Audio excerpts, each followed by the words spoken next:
Vous écoutez Les Éclaireurs de Dialogue, le podcast de la librairie Dialogue à Brest. Saison 4. Des parcours d'auteurs et autrices et des conseils de libraires. Réalisé par Laurence Bellon avec le concours des libraires de Dialogue. Le podcast qui donne envie de lire. Très souvent, mes romans tournent autour de la thématique de l'amour maternel ou l'amour filial, mais l'amour filial, l'amour maternel aussi dans tout ce qu'ils peuvent avoir de travers. C'est des fils tellement lumineux et tellement sombres que j'aime les travailler.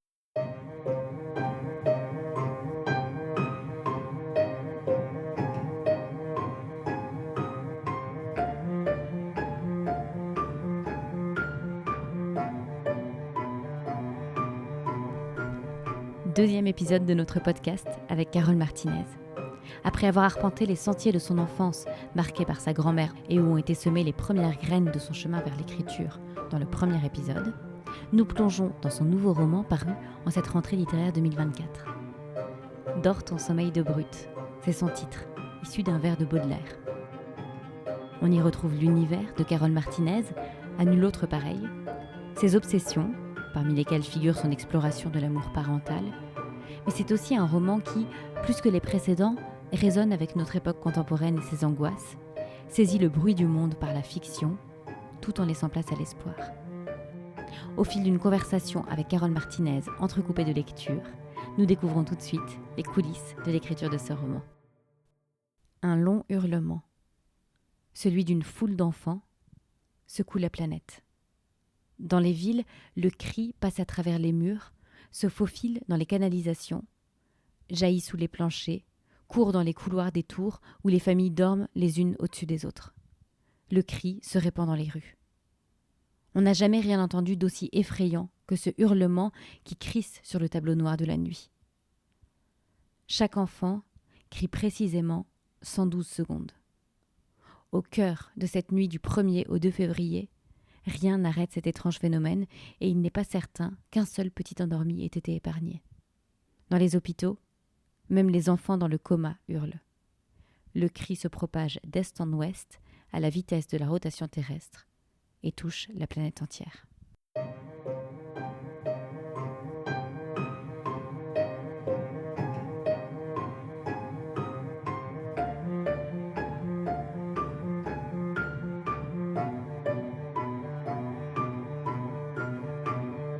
Dans Dors ton sommeil de brute, nous sommes dans un futur proche, aux côtés d'Eva, neurologue spécialisée dans le sommeil qui, pour fuir un mari et père violent, s'est réfugiée avec sa fille Lucie dans une petite maison au cœur de la Camargue, à l'abri du monde. Mais le monde les rattrape quand sa fille se met, une nuit, à crier dans son sommeil. Un long cri que vont pousser tous les enfants du monde, confrontés à un rêve qui les unit tous. Ce n'est que le premier d'une série de 10 rêves, 10 plaies qui s'abattent sur le monde et qui réduisent peu à peu la frontière entre l'espace onirique et l'espace réel. Eva, accompagnée de Serge, un géant bourru et décentré, va décrypter le phénomène et tenter de sauver Lucie, que la 10e plaie pourrait anéantir. Nous voilà alors embarqués dans un roman à la fois dystopique et onirique, avec par moments une tension digne d'un thriller, et porté par une plume enchanteresse. Un roman qui nous parle autant de notre monde qui ne va plus que de la puissance de l'amour parental. Et pour y plonger, je vous propose d'écouter d'abord Carole Martinez nous raconter la genèse de son écriture, un extrait de la rencontre qui a eu lieu à Dialogue le 4 septembre 2024. On suit Eva. Dans un premier temps, elle accouche, on est avec elle, c'est la narratrice à la première personne, et elle ne veut pas d'enfant à la base. Elle a peur de mettre un enfant au monde aujourd'hui. Il se trouve que moi, mes enfants et tous leurs amis, ils sont très réticents à l'idée de devenir parents, à l'idée de mettre un enfant au monde aujourd'hui. Ils sont très, très sensibles à tout ce qui se passe sur le plan écologique, économique, et ils ont peur. Moi, je me rappelle quand moi, j'étais en âge de faire des enfants, moi, je croyais au progrès. Mais vraiment, en fait, je me disais, Certes, j'avais quelques amis qui me disaient oui, mais on va faire de la chair à canon, on va en faire de la chair à canon des enfants. Mais moi, je croyais au progrès. Je me disais, ça va vers le mieux, c'est fantastique. J'ai 57 ans aujourd'hui et j'ai pas eu cette hésitation, en tout cas par rapport au monde, à l'idée de faire des enfants. J'hésitais en me demandant si j'allais être capable d'être mère, mais ça, c'est un autre problème. Hein. C'était un peu, j'avais peur de les oublier dans le métro. Alors, il se trouve que Eva, elle a à la fois cette angoisse que j'avais, à savoir, est-ce que je vais être capable d'être mère ? Parce que c'est quand même pas si simple. Et puis, tout dépend du modèle qu'on a eu soi-même. Et puis, cette idée de l'avenir, quoi. Mais son compagnon, lui, il est très, très, très pour. Et puis, il est très puissant. Il a une emprise sur elle qui fait qu'elle cède. Et on l'accompagne donc dans son accouchement. C'est elle qui raconte son accouchement à la première personne. Et il se trouve que quand elle accouche à la fin de son accouchement, alors que l'accouchement est très réaliste, elle a la sensation d'accoucher d'un vol d'oie sauvage. Après, on la retrouve 8 ans plus tard, elle qui avait tellement peur de ne pas pouvoir aimer son enfant. On la retrouve 8 ans plus tard, complètement isolée du monde, en Camargue, avec sa fille, Lucie, donc de 8 ans, qui est devenue son horizon. Donc, contrairement à tout ce qu'elle imaginait, elle est complètement capable d'amour et c'est même devenu son unique étoile, quoi. Et elle est avec cet enfant et elle s'est sauvée pour échapper finalement à son compagnon. Et elle est dans un endroit complètement isolé du monde. Elle a choisi une zone blanche. Elle veut plus de contact avec l'humanité. C'est dans un futur proche. Et elle veut surtout arriver à se dégager de cet amour qu'elle éprouve pour cet homme qui s'appelle Pierre. Malgré tout, elle l'aime toujours. Et elle veut arriver à se séparer, quoi. Et elle veut arriver, grâce à sa fille, à reprendre contact avec elle et avec le monde. Et on voit la petite Lucie, sa fille, qui, elle, a une relation très belle, comme souvent les enfants d'ailleurs, avec la nature, avec la terre, avec les animaux, avec la moindre petit brin d'herbe. Elle est capable de passer des heures à quatre pattes, à fouiller dans les herbes, à regarder les insectes. Et cette femme, Eva, qui normalement ne vit pas du tout à ce rythme-là, eh bien, elle est complètement ralentie par son enfant et elle vit dans ce monde merveilleux et sauvage à travers le regard de sa fille. Il se trouve qu'elles ont un voisin, Serge, et que ce voisin est le deuxième narrateur de cette histoire. Ce voisin, il lui est arrivé quelque chose dans sa vie, que vous découvrirez si vous lisez le livre, qui l'a complètement décentré. Et en fait, il dit plus jamais je. C'est quelqu'un qui se met jamais en avant et qui vit vraiment en ermite lui aussi depuis longtemps. Et lui, donc, il pense en se tutoyant. Donc, ça me permet de tisser deux voies narratives, un je et un tu.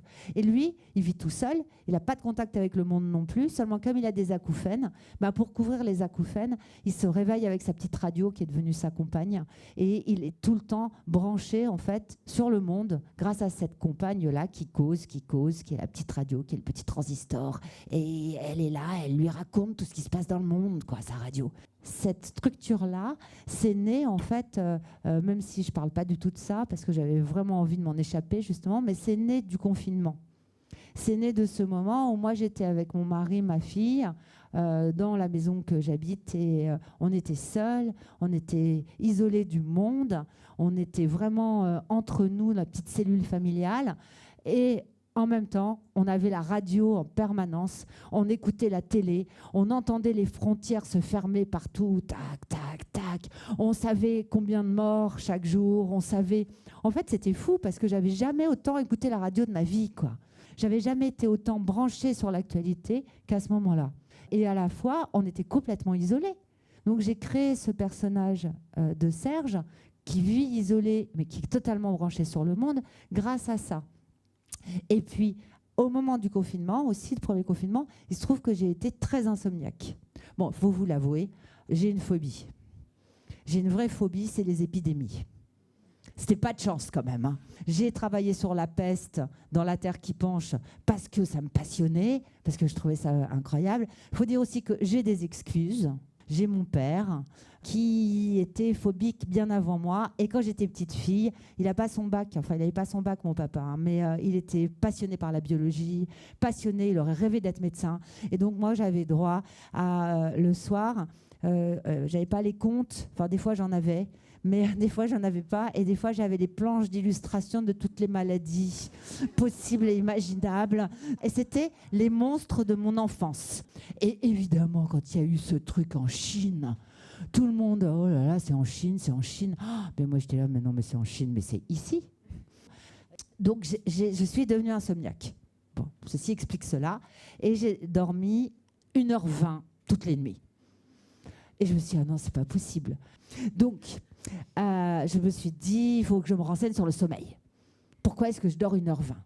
Et j'ai vu qu'on avait des cycles de sommeil qui durent en général 1h30, mais entre 1h30 et 2h, et que sur ce cycle, on passe par le sommeil léger, puis le sommeil léger profond, puis profond, qui est vraiment le sommeil réparateur, puis le sommeil paradoxal. Et le sommeil paradoxal, c'est une gabegie d'énergie, dans le sens où notre cerveau, il est à fond, mais il est à fond. En revanche, notre corps est complètement paralysé. Et pendant ce sommeil paradoxal, il y a un maximum de rêves. C'est là qu'on fait les rêves les plus élaborés, les plus... On peut en faire en sommeil léger, on peut en faire à d'autres moments, mais le sommeil paradoxal, c'est vraiment le monde du rêve. Et moi, je me suis dit 1h20. C'est louche. Ça veut dire que j'essaye d'éviter les rêves. Ça veut dire que peut-être, mon imagination, ça veut dire que peut-être il se passe quelque chose de l'autre côté, du côté du monde des rêves, et que moi, je ne veux pas le vivre. Bon, c'est pas terrible ce qu'on vit pendant le confinement là, mais j'ai l'impression que c'est encore pire du côté du monde des rêves, puisque je ne veux pas y aller. Donc je me suis dit, il y a peut-être un autre monde du côté des rêves. Donc voilà, donc j'ai lié à ce moment-là tout ce dont je vous ai parlé, le sommeil. Et puis il y avait un autre truc aussi. Je me suis dit, ce qui est fantastique dans cette épidémie, c'est qu'en fait, elle attaque pas les enfants.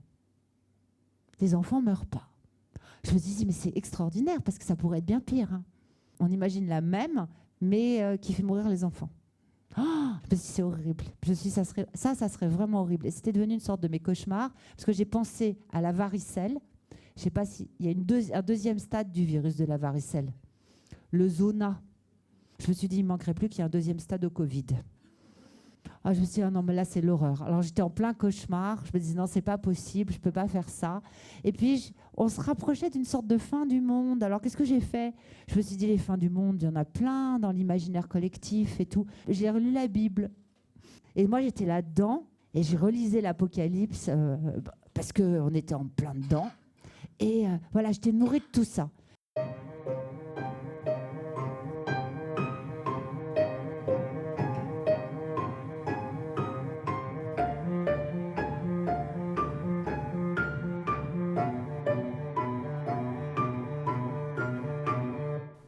Ce roman, c'est celui de vos romans, je pense, qui est le plus en lien avec notre société actuelle et les angoisses qui la traversent. Et en même temps, c'est aussi un roman qui contient beaucoup d'espoir au pluriel. On est plongé dans une petite cellule de 3 personnages qui vont pouvoir, en se mettant en contact les uns des autres, découvrir qu'une renaissance est possible pour eux. Comment ces 2 fils sont tirés simultanément et peut-être nourris l'un l'autre. Très souvent, mes romans tournent autour de la thématique de l'amour maternel ou l'amour filial, mais l'amour filial, l'amour maternel aussi dans tout ce qu'ils peuvent avoir de travers. C'est à la fois la beauté extraordinaire d'une fille qui veut ressusciter sa mère en racontant son histoire ou en l'inventant, mais c'est aussi, dans du domaine des murmures, une mère qui veut garder son enfant dans son reclusoire jusqu'à la fin pour le garder avec elle, pour jamais le lâcher, et qui est obligée de le laisser partir. Et c'est la fin de la fusion et c'est une explosion. C'est dans La Terre qui penche, en fait, une petite fille qui se cherche la mère qu'elle a perdue pendant la peste. Elle se la cherche partout et tout le monde a perdu quelqu'un pendant la peste et tout le monde est d'accord pour devenir sa mère.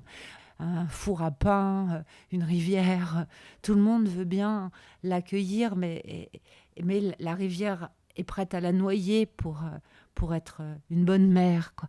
Donc il y a tout ce travail de l'amour extraordinaire et magnifique et monstrueux, qui peut être l'amour d'un enfant pour sa mère ou d'une mère pour un enfant. C'est quelque chose d'à la fois sublime et qui peut être terrible. Je tourne toujours autour de ça. Pareil pour les relations entre le père et l'enfant. Quelque part, c'est mon moteur, puisque ça revient tout le temps. Donc, c'est mon interrogation, c'est mon moteur.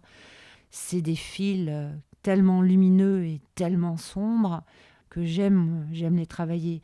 Or, là, j'ai pensé un peu les choses différemment, puisque je suis quand même allée dans La Terre qui penche jusqu'à cette idée que la rivière peut devenir mer. Donc là, je suis partie dans les fléaux. On était justement au moment du Covid et tout ça, et ça fait tous les airs d'une sorte de fin du monde, hein, c'était étrange. Donc je suis repartie dans l'Ancien Testament, qui est quand même... c'est pas nouveau, hein, les fléaux. Et on retrouve des apocalypses et des déluges et des plaies d'Égypte et des Sodome et Gomorre et des fins d'humanité dans beaucoup de textes très anciens. Hein. Mais j'ai trouvé que la parole de Yahvé est très, très patriarcale, quoi, très, très père en colère, qui punit. Et je me suis posé la question, je me suis demandé si je prenais une puissance plus archaïque, qui serait la terre, plus maternelle, est-ce que elle aurait la même cruauté? Et donc voilà, dans Dors ton sommeil de brute, cette fois-ci, c'est la mère, il y a la mère humaine d'un côté, et donc Eva, et de l'autre côté, on a la grande mère archaïque, qui est la terre. Est-ce que la terre peut être infanticide? Voilà, donc c'est toute la question que je me pose dans Dors ton sommeil de brute. Et donc, je me suis imbibée de tout ça, quoi. J'étais là-dedans. Et puis, en même temps, comment arriver à dépasser les peurs? Comment arriver à... Ce que je vous disais tout à l'heure, c'est-à-dire comment tisser quelque chose de beau avec ce qu'il y a de plus effrayant, quoi. Et comment retrouver, faire une broderie qui ait du sens et qui peut-être ait sa part de lumière, quoi. Donc, voilà, j'ai tissé à la fois... j'ai essayé de tisser... le pire et la beauté du lien, quoi. Et puis ça a donné ça. Voilà, c'est consolateur. Dans vos romans, il y a souvent plusieurs voix, en particulier dans le dernier roman, Dors ton sommeil de brute, où on a différentes voix portées par différents pronoms personnels et qui tout ensemble tissent une histoire globale. Comment ça se met en place, un tel dispositif narratif, et dans quelle mesure est-ce que ça aide à construire, à mettre de l'ordre et à aller jusqu'au bout? Ah, c'est super, j'adore cette question. Parce que c'est vrai qu'il y a l'histoire, c'est-à-dire l'histoire qu'on va raconter, que très souvent, moi, je raconte avant d'écrire. Je raconte à des gens qui écoutent bien, je leur raconte, et puis ça me donne envie de continuer mon histoire. Il y a les personnages qui naissent progressivement, comme ça, au fil des moments où on raconte l'histoire. Et il y a le style, la chair même du texte, hein, la façon qu'on a d'écrire, la voix. On a tous une voix différente dans le texte, mais je veux dire une voix d'auteur. Vous voyez, c'est pas une question de... C'est le style même, le grain de voix. Et puis, il y a la narration. Et ça, je trouve ça super important, la façon de raconter une histoire. Et dans la narration, comme vous dites, il y a des narrations à la première personne avec un jeu qui raconte son histoire ou qui raconte l'histoire d'un autre. Des narrations à la troisième personne du singulier avec un narrateur extérieur à l'histoire. On peut raconter au passé, on peut raconter au présent. Il y a plein de façons de raconter la même histoire. Et on peut avoir plusieurs narrateurs à la première personne, chacun racontant de son point de vue à lui. Il y a plein de possibilités. Et moi, j'aime bien tous ces possibles qu'offre l'écriture. C'est extraordinaire. Donc, dans mon premier roman, Le cœur cousu, on a une narration à la première personne et la dernière fille de Frasquita qui raconte l'histoire de sa mère alors qu'elle l'a à peine connue. Et on oublie presque, pendant tout le roman, en fait, quand elle raconte l'histoire de sa mère, on oublie presque que c'est une narration à la première personne parce que la narratrice disparaît. Et on est quasiment dans une narration à la troisième personne. Dans Du domaine des murmures, on est dans une narration à la première personne d'un fantôme qui nous raconte son histoire, tout simple. Et puis après, je m'étais dit, le prochain, j'aimerais que ça soit avec deux voix. Et dans La Terre qui penche, je me suis amusée à créer deux voix de la même personne, mais il y avait une narration donc à la première personne d'une petite fille qui a 12 ans et qui raconte au présent ce qui lui arrive entre 12 et 13 ans. Et il y a le très très très vieux fantôme qu'elle est devenue qui écoute la petite fille raconter au présent ce qui lui arrive alors qu'elle a oublié. Elle se souvient que de bribes, elle est même pas sûre de ses souvenirs, elle n'a pas forcément les mêmes souvenirs que cette petite fille qui est en train de vivre ce qu'elle a vécu il y a 6 siècles. Donc elle ne sait plus trop et elle écoute. Et on a l'impression que la petite fille n'entend pas la vieille âme, qui sont les deux facettes donc d'une même personne. Mais en vérité, on va s'apercevoir que si, la petite fille entend la vieille âme. Mais donc avoir un dialogue comme ça entre deux narrations à la première personne, à des moments différents de la vie.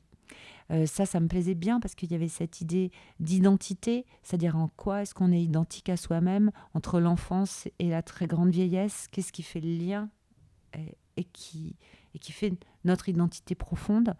Ça, c'était pour La Terre qui penche. Et pour Les Roses Fauves, en fait, c'est de nouveau une narration à la première personne, mais j'ai des récits emboîtés. Et dans Dors ton sommeil de brute, là, c'est vrai que c'était extraordinaire. J'ai adoré faire penser mes personnages. J'ai une narration à la première personne de l'héroïne, donc d'Eva, qui a une petite fille de 8 ans et qui, elle, raconte ce qui se passe et ce qui lui arrive avec cette petite fille. Elle est en Camargue, très isolée, et elle a un voisin qui est une sorte de colosse, un ermite, qui, lui, est décentré. Est complètement décentré. Il dit plus je. Il dit jamais je dans le livre. Parce qu'en fait, il a été poussé sur le côté par ce qui lui est arrivé dans la vie. Et donc, il se tutoie quand il pense. Il est devenu son unique compagnon. Il se tutoie. Et donc, vous avez donc une narration à la première personne pour Eva, une narration à la deuxième personne avec Serge, ce tu qui se tutoie. Et puis, vous avez, parce que du coup, j'ai déployé un jeu, un tu, et je me suis dit, je peux faire une narration à la troisième personne pour parler de l'homme que Eva vient de quitter et qui est à Paris et qui est quelque part sorti de ce contexte, de ce lieu qu'on a laissé de côté. Donc, je peux utiliser une narration à la troisième personne. Et puis, il y a les enfants, tous les enfants du monde qui rêvent ensemble dans le livre, parce que c'est le sujet du livre, et tous les enfants du monde, eux, ils perdent leur jeu et ils deviennent un nous. Et donc, il y a une narration à la première personne du pluriel dans les rêves. Il y a un certain nombre de rêves qui sont écrits ici. Et voilà, après, j'étais partie avec ce jeu, le fait de jongler avec les pronoms et tout ce qui permettent. Et c'était assez intéressant d'organiser, de structurer, puisqu'en fait, j'étais en train de parler de quelque chose, un événement qui pouvait se passer dans une cellule très réduite, à savoir une mère, sa fille et son voisin, complètement isolés du monde. Et en même temps, cet événement touche le monde entier. Et donc, fait un lien... Il y a une sorte de lien entre l'isolement, l'individu et l'humanité. Et donc, j'avais envie de jouer là-dessus et jouer sur les pronoms, ça me permettait de faire ça. Il se trouve que le lecteur, qui est un peu un rêveur, il a accès aux rêves de tous ces enfants du monde. Mais ni Eva ni Serge n'ont accès à ce rêve. Et puis, Serge, mais là, je pense que je vous embrouille à mort. Non, ça va. Mais Serge, qui, je vous ai dit, il est son compagnon pour lui-même depuis très longtemps. Et il a aussi une autre compagne. Comme il a des acouphènes et qu'il ne supporte pas les acouphènes, il a sa petite radio et il écoute 24 heures sur 24 quasiment. Il s'endort avec, il se réveille avec, il bricole avec, il va se promener avec son transistor. Donc, il a un transistor à pile et il écoute le monde. Il écoute le monde, il est branché constamment sur l'actualité. Donc, il a beau être très, très loin de l'humanité.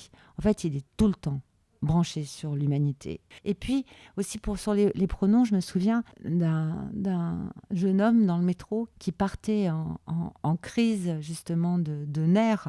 Pendant ce confinement, on avait les masques et tout, il y avait très peu de monde dans le métro. Et je me souviens d'un jeune homme qui avait retiré son masque et qui gueulait et qui disait « Mais tous, c'est vous qui nous avez fait ça, vous nous avez fait ça, vous nous avez fait ça, vous, nous, vous nous avez fait ça. » Et moi, je vous disais « Mais c'est qui nous? C'est qui vous ?» Et je me suis dit, mais c'est terrible en fait, le nous et le vous, enfin, en particulier le nous, on a l'impression que ça inclut beaucoup de gens. Mais parfois, en fait, le nous, ça peut être excluant. Et j'ai pensé, oui, à our people, nous, ce côté en fait qui peut mettre les autres à l'écart. Et j'ai pensé à la force des pronoms. Et c'est vrai que c'est pas la même chose de dire on nous a fait ça, qui on, nous, vous, tu, voilà. Et donc j'ai travaillé là-dessus pour tisser, comme vous dites, ce roman.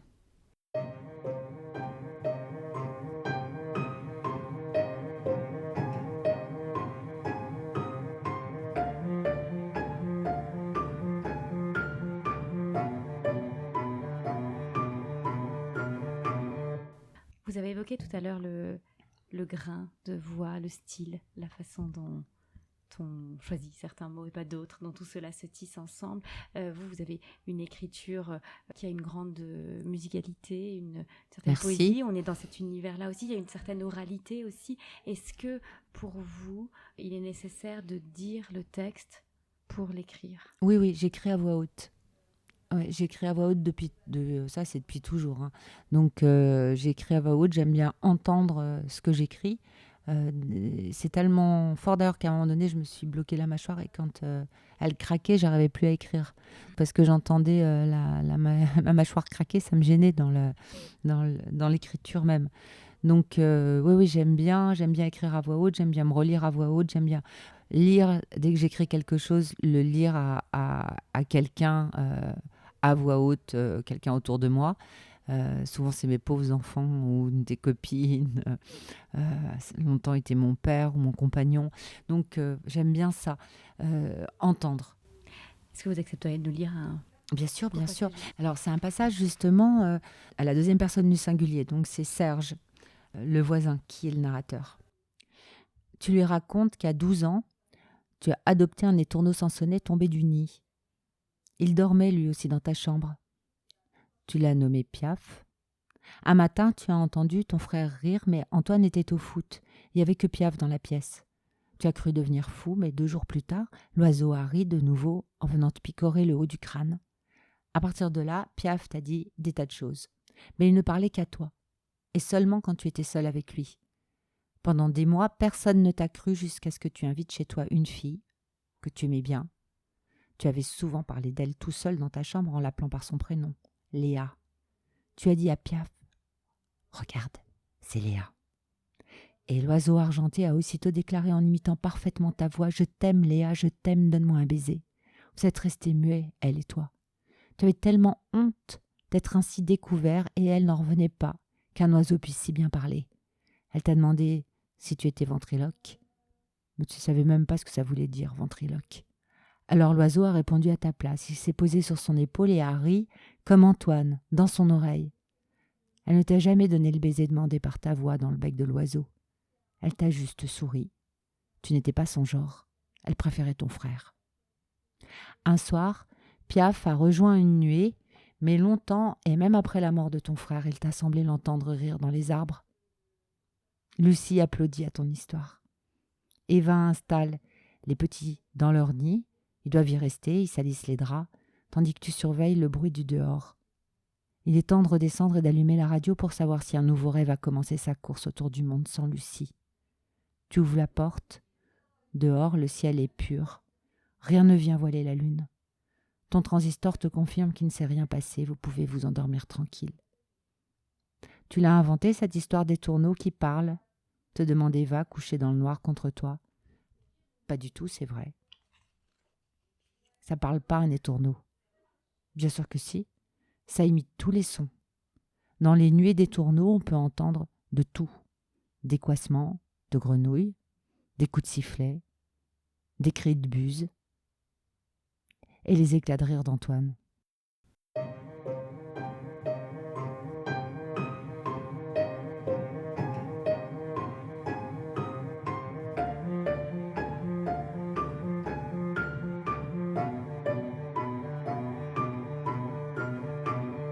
Est-ce que pour terminer, vous accepteriez de confier 1 ou 2 conseils de lecture. Je crois que vous êtes une grande lectrice.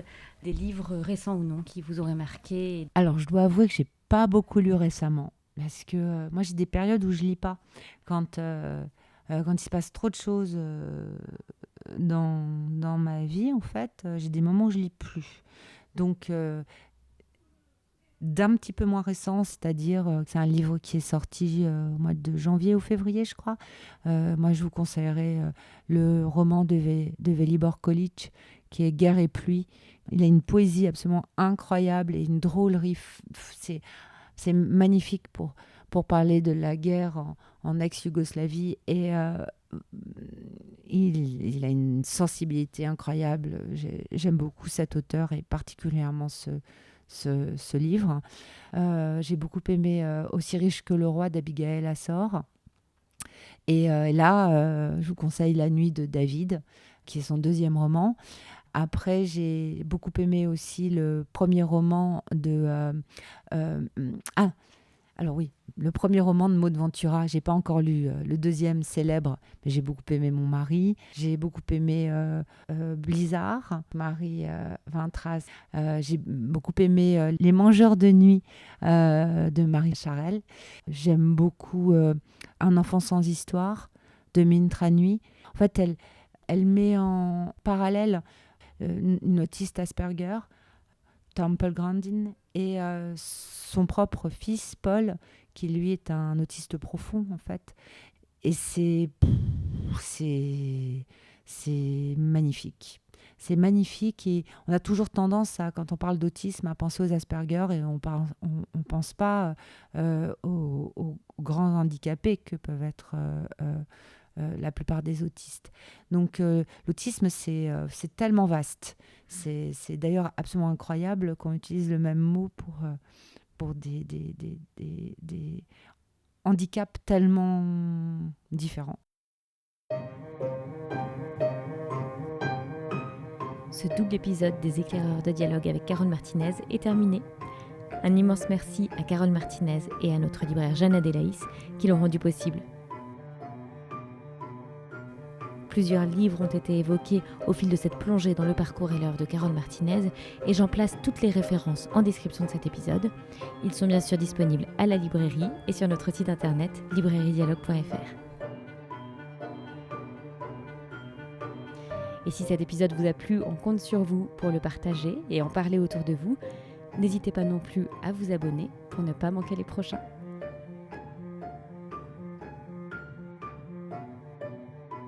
À très vite et belle lecture d'ici là.